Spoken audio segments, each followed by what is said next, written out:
हिंद दोस्तों, economics class में एक बार फिर से आपका स्वागत है। मेरा नाम है चैन सिंह और आज हम चर्चा करेंगे एक खास टॉपिक पर जिसमें से वार्षिक परीक्षा में प्रश्न बनकर आता ही है, मतलब कि फिक्स है। ठीक है, या तो 5 मार्क्स का या 10 मार्क्स का इसमें से एक ना एक क्वेश्चन आना है। टॉपिक का नाम है मांग आधिक्य एवं अभावी मांग। ठीक है, इसको और दूसरे नामों से भी जाना जाता है। मांग आधिक्य को अधिमांग के नाम से जाना जाता है, अभावी मांग को न्यून मांग के नाम से जाना जाता है, और अंग्रेजी में मांग आधिक्य को एक्सेस डिमांड और अभावी मांग को डेफिशिएंट डिमांड कहा जाता है। इतना याद रखना। ठीक है, इसके बाद जो कॉन्सेप्ट है, इसका कॉन्सेप्ट हम पीछे क्लियर कर चुके हैं, लेकिन उसको समझना बहुत जरूरी है। ठीक है, देखिए वो कॉन्सेप्ट तो आपको क्लियर है, लेकिन वहां पर हमने अधिमांग और अभावी मांग की चर्चा नहीं की थी, लेकिन मैं आपको वो चीज समझा चुका हूं। अब देखिए हम पढ़ेंगे तो आप खुद ही समझ जाएंगे कि हम किस प्रकार उसका डिस्कशन कर चुके हैं। ठीक है, तो इसके लिए वीडियो में अंत तक बनी रहिएगा और पसंद आए तो लाइक और शेयर जरूर करना है और चैनल को दबाकर सब्सक्राइब करना है, ये मत भूलिएगा। चलिए शुरू करते हैं। तो इससे पहले जो हमने यहाँ पर चर्चा की थी किसकी, रोजगार सिद्धांत की। ये कीन्स का रोजगार सिद्धांत था, जहां पर आय का निर्धारण भी होता है और रोजगार का निर्धारण भी होता है। बस वही कॉन्सेप्ट यहां पर हमें याद रखना है। उसके बाद देखिए, हमने जब कीन्स का रोजगार सिद्धांत पढ़ा हुआ था, उसमें 3 स्थितियां हमने चर्चा की थी। कौन कौन सी स्थितियां? अल्प रोजगार की स्थिति, एक पूर्ण रोजगार की स्थिति और अति पूर्ण रोजगार की स्थिति। ठीक है, तो जो अति पूर्ण रोजगार की स्थिति है वो है आधिक्य मांग की, और जो अल्प रोजगार की स्थिति है वो है अभावी मांग की। अब किस प्रकार से करना है, चलिए कॉन्सेप्ट पर चलते हैं और समझते हैं। सबसे पहले हम ग्राफ बनाएंगे और ग्राफ के द्वारा किसका ग्राफ बनाएंगे? यहाँ पर ग्राफ बनेगा हमारा रोजगार के निर्धारण का, या फिर सीधा सा याद रखिए रोजगार सिद्धांत का। ठीक है, तो ये ग्राफ ले लिया। अब वहां पर क्या क्या लिया था हमने लिया था वहां पर समग्र मांग और समग्र पूर्ति। ठीक है, तो हम कर लेते हैं सबसे पहले उसी को याद। ये हो गया एक्स अक्ष और ये हो गया वाई अक्ष। ठीक है, एक्स अक्ष पर हमने समग्र मांग और समग्र पूर्ति को दिखाया था। क्या क्या दिखाया था? यहां पर समग्र मांग और समग्र पूर्ति, ये हो गया समग्र पूर्ति। इन दोनों को हमने वाई अक्ष पर प्रेजेंट किया था, और नीचे किया था आय एवं रोजगार का निर्धारण, आय एवं रोजगार स्तर या निर्धारण। ठीक है, ये हमारा ग्राफ था। अब ग्राफ हमने किस प्रकार से बनाया था? देखिए यहां पर एक स्थिति हमने पढ़ी हुई थी। कौन सी स्थिति? जब हम समग्र पूर्ति वक्र को इस पर प्रेजेंट करते हैं तो एक समय के बाद कैसी हो जाती है? ये वाई अक्ष के पैरेलल हो जाती है। बस वही ग्राफ हमें ध्यान में रखना है। ठीक है, चलिए हम शुरू करते हैं। तो हमारा जो पूर्ति वक्र बना था वो किस प्रकार का बना था? इस प्रकार का बन के आया था, और एक समय के बाद क्या हो गया था? ये वाई अक्ष के पैरेलल हो गया था। क्या हो जाता है? वाई अक्ष के पैरेलल और हिंदी में समांतर। ठीक, इसका क्या कारण था? इसका कारण होता है कि अर्थव्यवस्था में, कोई भी अर्थव्यवस्था हो, चाहे पूंजीवादी अर्थव्यवस्था हो, चाहे समाजवादी अर्थव्यवस्था हो या मिश्रित अर्थव्यवस्था हो, जो संसाधन होते हैं उत्पादन के, कौन कौन से? भूमि, पूंजी, श्रम, संगठन और साहस, ये क्या होते हैं? सीमित होते हैं। सीमित होते हैं मतलब कि यदि संसाधनों का पूर्ण उपयोग कर लिया जाए तो जितना उत्पादन होगा उतना ही होगा, उससे ज्यादा तो नहीं हो पाएगा। जैसे कि मान लीजिए अर्थव्यवस्था में 100 मजदूर हैं, यदि 100 मजदूरों को काम मिल जाता है और उनके बाद इनका काम मिलने के बाद मान लीजिए 1000 इकाइयों का उत्पादन होता है। कितना होता है? 1000 इकाइयों का उत्पादन करते हैं 100 मजदूर, और अर्थव्यवस्था में सिर्फ 100 ही मजदूर हैं। यदि 100 ही मजदूर हैं तो 100 का हमने पूरा उपयोग कर लिया। 100 का पूरा उपयोग होने से सभी रोजगारों को संसाधन मिल गया, लेकिन सभी रोजगारों को संसाधन मिलने के बाद जो उत्पादन हुआ है वह है 1000 इकाइयों का। अब इससे ज्यादा हो सकता है क्या? नहीं हो सकता। इसका मतलब क्या है कि जो उत्पादन है उसमें फिर वृद्धि नहीं होती है, उत्पादन उतना ही होता है। उत्पादन उतना ही होगा तो पूर्ति भी उतनी ही होगी, पूर्ति भी उतनी ही होगी। इसका मतलब ये कि जो साधन है, संसाधन है, उनका पूर्ण उपयोग, उन्हें पूर्ण रोजगार देने के बाद उत्पादन में फिर हम वृद्धि नहीं कर सकते। इस कारण से ये जो वक्र है ये वाई अक्ष के समांतर हो जाता है। इतना क्लियर? चलिए आगे बढ़ते हैं। इसके बाद यहां से जैसे क्या हो गया है, ये वाई अक्ष के पैरेलल हो गया है। किस बिंदु से? इस बिंदु से। इस बिंदु से पैरेलल हो गया है, मतलब कि यहां पर क्या हो गया है, पूर्ण रोजगार की स्थिति स्थापित हो गई है। पूर्ण रोजगार मतलब कि जितने भी अर्थव्यवस्था में संसाधन है सभी को रोजगार मिल गया है। इतना क्लियर? चलिए ये आप कॉन्सेप्ट ध्यान रखेंगे, कभी भूलेंगे नहीं, ठीक। इसके बाद हमने क्या बनाया था, ये क्या बन गया है हमारा एएस। एएस मतलब कि एग्रीगेट सप्लाई, ठीक है, मतलब समग्र पूर्ति, हिंदी में भी लिख देते हैं ताकि कंफ्यूज ना हो, समग्र पूर्ति वक्र, ठीक है। ये बन गया है समग्र पूर्ति वक्र, और इसको याद रखना ये अल्पकाल की स्थिति है, ठीक। कौन सी काल की? अल्पकाल की। दीर्घ काल में इसमें तीनों स्थितियां आती हैं जिनकी अभी हम चर्चा करने वाले हैं। इससे पहले भी चर्चा कर चुके हैं, अब थोड़ा थोड़ा याद आने लगा होगा। चलिए अब बनाते हैं हम समग्र मांग वक्र। तो समग्र मांग वक्र यदि देखिए इस प्रकार से चलता है तो ये क्या हो गया है, यहां पर क्या हो जाता है, रोजगार का निर्धारण हो जाता है और आय का निर्धारण होता है। इस प्रकार से यदि हम नीचे ले जाते हैं इसको, तो इस बिंदु पर यहां पर जो एक्स अक्ष को काटा है इसे हम मान लीजिए वाई से प्रेजेंट कर देते हैं, तो ये आय का स्तर और रोजगार के स्तर का यहां पर निर्धारण हो गया है, ठीक। अब कीन्स का रोजगार सिद्धांत क्या कहता है, जहां पर समग्र मांग समग्र पूर्ति बराबर हो जाए वहां पर रोजगार का निर्धारण हो जाता है। ये रोजगार सिद्धांत भी है और आय निर्धारण सिद्धांत भी है, दोनों चीज याद रखना है, ठीक।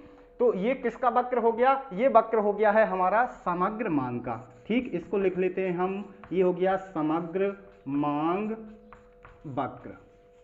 इतना समझ लिया? चलिए अब आते हैं हम हमारे टॉपिक पर। कौन से टॉपिक पर? मांग आधिक्य एवं अभावी मांग पर। कौन से टॉपिक पर? अधिमांग एवं न्यून मांग पर, और अंग्रेजी में excess demand and deficient demand, ठीक। तो तीनों नाम आपको याद रखना है, परीक्षा में कुछ भी पूछा जा सकता है, या तो न्यून मांग पूछ लिया जाए, या फिर अधिमांग पूछ लिया जाए, या मांग आधिक्य पूछ लिया जाए, या अभावी मांग पूछ लिया जाए। हमें बस यही कॉन्सेप्ट याद रखना है। तो यहां तक हम कवर कर चुके हैं और पहले पढ़ भी चुके हैं। इसके बाद भी हम तीन स्थितियां इसमें पढ़े थे। कौन कौन सी स्थिति? जो अभी हम देख रहे हैं ये कौन सी है? अल्प पूर्ण रोजगार की स्थिति, अल्प पूर्ण रोजगार की। अब अल्प पूर्ण रोजगार की स्थिति में क्या होता है, इसको यहां पर लिख लेते हैं, ये स्थिति है अल्प पूर्ण रोजगार, ठीक है।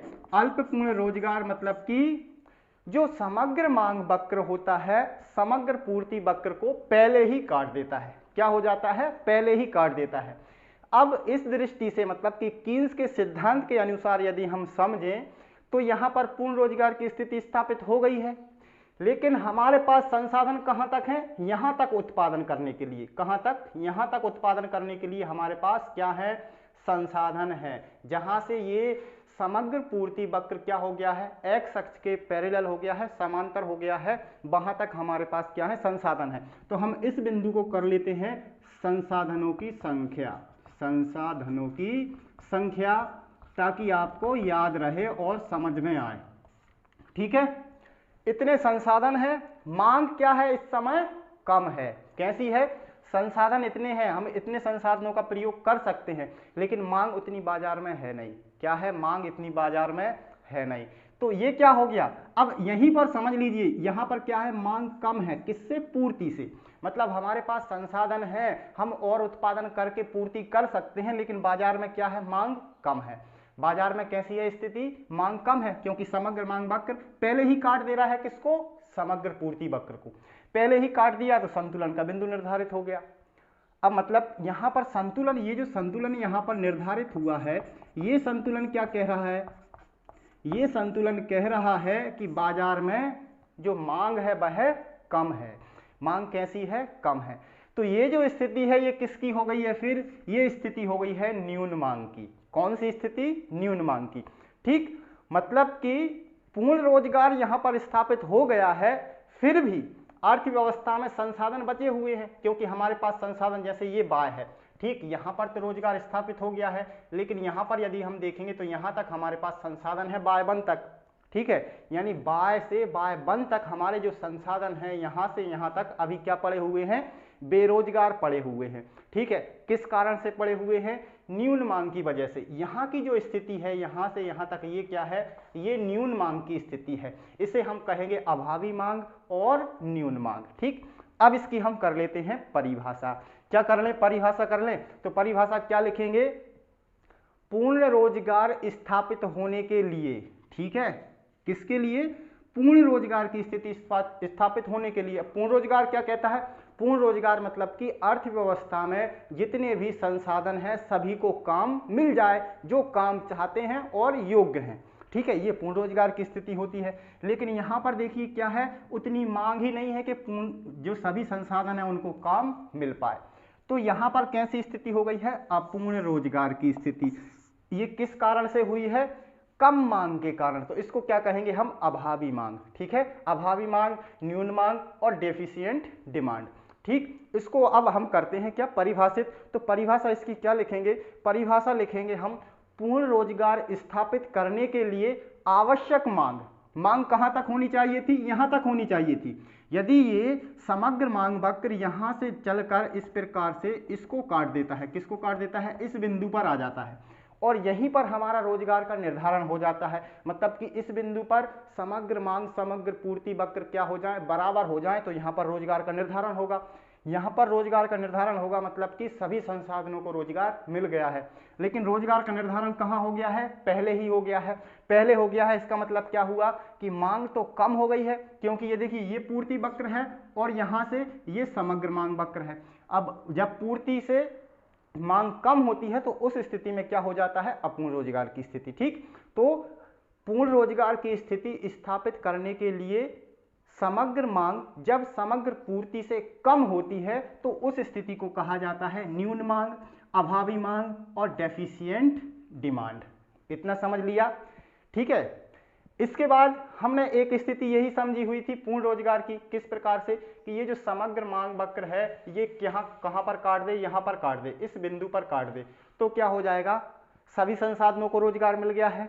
समग्र मांग समग्र पूर्ति इस बिंदु पर बराबर हुए हैं, मतलब जितने हमारे पास संसाधन है और जितनी मांग है सब कुछ क्या हो गया है, बराबर हो गया है और सभी को रोजगार भी मिल गया, ठीक।